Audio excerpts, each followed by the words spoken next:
Hi guys, it's Joanna, and in today's video I am going to be reviewing some very expensive skincare. So I am talking about these AmorePacific Youth Revolution, the concentrate and the cream/mask. So keep watching if you're curious.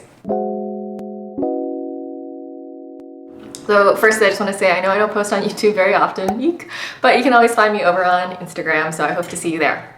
Okay, onwards to the AmorePacific. Now, as I said, these are very expensive. The concentrator goes for $250 and the cream mask goes for $200. Now, these were sent to me for PR. I was under no obligation to review them or share them or anything. And Lord knows I was not about to go buy $500 of two skincare products. That's just, frankly, I think it's illogical.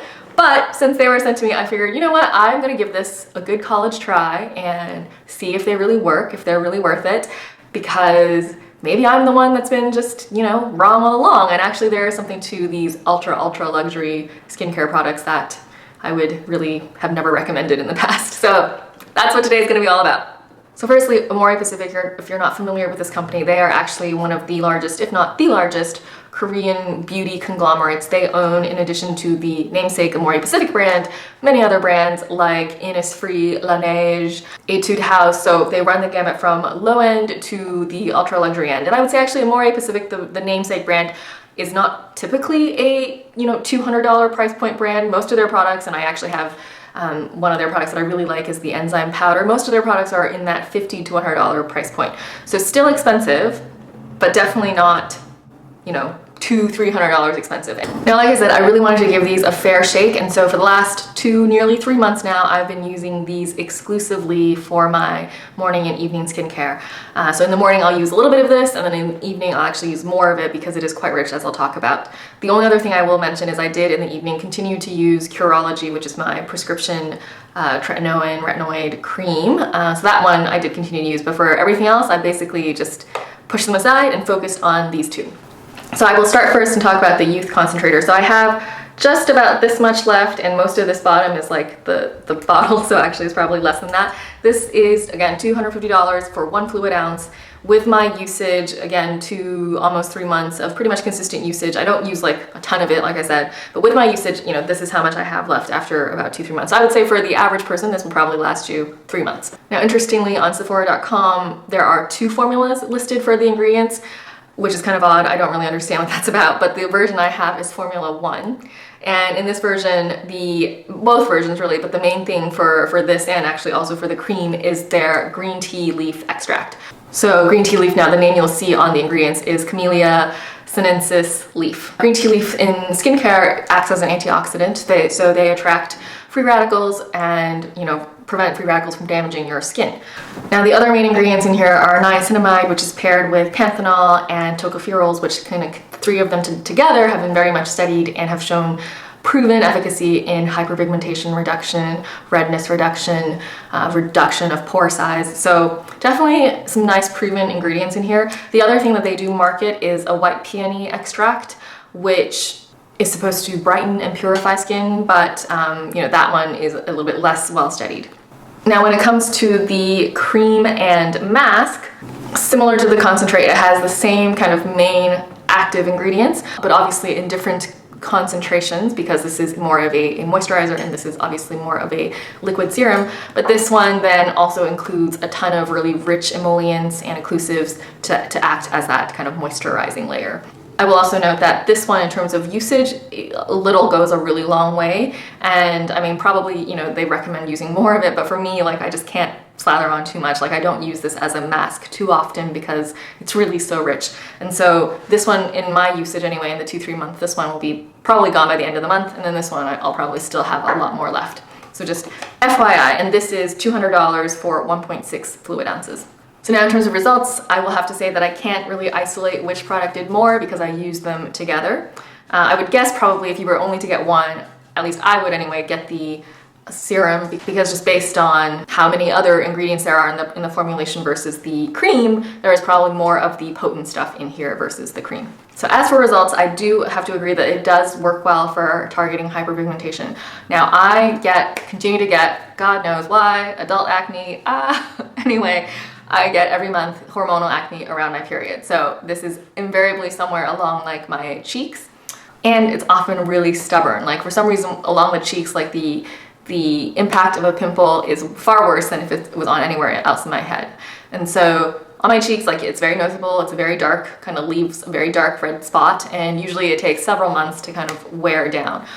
In using these, I will have to admit that over the course of the 2-3 months now that I've been using them, they do seem like those kind of spots, those very stubborn spots, do seem to be reducing in color more quickly than were I not to use any kind of specialized product to target them. I can't really speak too much about attacking fine lines and wrinkles because honestly, knock on wood, I really still don't have too many of them yet to track. In terms of volume loss, etc., like all of that stuff, again, hard for me to judge in this kind of time period. So I will say that the main result I've noticed is around hyperpigmentation. The other result is, especially with the cream in particular, I will say this is very, very rich and moisturizing. So in the evenings, I will typically just use a little bit of it to cover my face, and even with that little amount, by the next morning when I wake up, I can still feel it on my skin, which for some people might be kind of like, ew, gross, you don't want to feel that all night, but I mean, honestly, you can certainly still feel it overnight. In the morning when I use this, I use even less of it, and it does definitely keep my skin super hydrated throughout the day.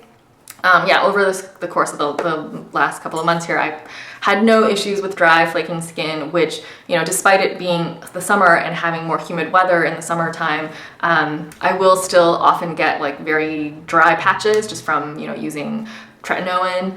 But with this, honestly, have never noticed that. So yes, it definitely does moisturize, but a lot of cheaper products also do that. So anyway, those were the main results I've noticed. In terms of the experience in using these products and how much I enjoyed them, first and foremost with AmorePacific, I guess it is actually their signature fragrance, but it is a very prevalent fragrance in these products, and also the enzyme powder that I talked about at the beginning of my video. But yes, it is a very potent kind of, frankly, I find it to be an unpleasant fragrance. It reminds me, not to be ageist, but of like what you think of like old lady grandma kind of smell. It's just a very floral kind of perfumey smell with a hint of like bitterness. You know what I'm talking about. It is that scent. I don't like it. Maybe others do. I mean, certainly I'm sure others do, because otherwise why would it be their signature scent?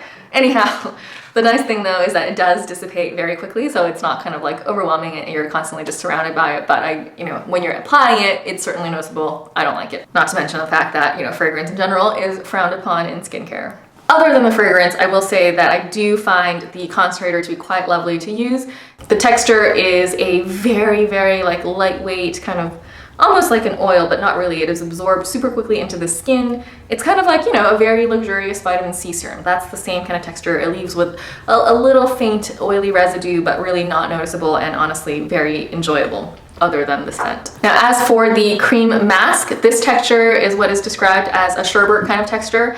It's relatively lightweight feeling when you like just take it out of the jar, but when you apply it onto your skin, it just feels like it's like never-ending creaminess. You know, it is very rich feeling. The formula, again, with these sherbets, it's very stiff. It's like a stiff, you know, egg white rather than like a droopy, goopy cream. And a little bit honestly goes a long way. I imagine that, you know, this concentrator serum will be enjoyable for all skin types, whereas people with oily skin probably will really not enjoy this, because it really is just kind of like adding more of that oily feeling onto your skin. As far as other experiential notes, I will say that the packaging honestly was a little bit disappointing. For this price point, I would expect something, you know, a lot more luxe. I mean, it looks nice, sure, but you know, honestly, their regular $50 to $100 price items are in the same kind of packaging. So I'm just like, really? For something that's gonna cost you like 2.5x to 5x what most of your products cost, you're gonna use the same plastic packaging? Yeah. I was surprised. The other thing I will say about this came with a little spatula. I'm not a fan of these kind of jars, but it did come with a spatula, but it was just a very cheapo plastic spatula that actually broke in shipping. So not great from that experiential factor. So all of this now comes down to, is it worth it? If these products were a literal fountain of youth kind of magical serum that shaved the years away, I would say for sure I will pay $500. But honestly, with that money, like the only thing today that is gonna shave the years away are probably like fillers / Botox and / continued use of tretinoin. So in that way, I can't see the point of spending $500, even though the results were noticeable. and the moisturizer is very rich and creamy, there are certainly cheaper products that do very similar things. Like what comes to mind for sure are the Niod case, like the copper amino isolate. That stuff, I have reviewed it in the past, also did a number with hyperpigmentations. And while the case is also expensive, it is certainly not $250 expensive. And so while these were enjoyable to use, barring the scent, the end result can be achieved, at least in my opinion, with less expensive products. I imagine a lot of the price point really comes down to, one, they're taking a huge profit margin on these products, particularly because they're not even using fancier packaging. But then two, I do imagine that the green leaf extract that is being used in these products, which obviously you can find in a lot of products that are a lot less expensive, I'm sure the green tea leaf is probably a much higher quality green tea leaf, right? I mean, you can buy green tea at Walmart, but you can also get it imported from like some remote regions of the Himalayas. And you know, same way that you can get $2 Chuck, or you can get a bottle of Domaine de la Romagna Conti, right? So there are certainly grades of these kind of products and ingredients. Similarly, I'm sure the niacinamide that's in here is probably a very high quality from the best labs, etc. But like I said, I feel like you can get similar results at a cheaper price point. AmorePacific, if you're watching, I'm sorry, I just don't think it's worth this money for these two products, but you know, I'm sure you have other great products in your line, so please feel free to continue sending me stuff to try. And all right, that's it for this video. If you found this useful, I hope you will, you know, give this video a like, subscribe to my channel if you're not already, and I'll see you soon. Bye.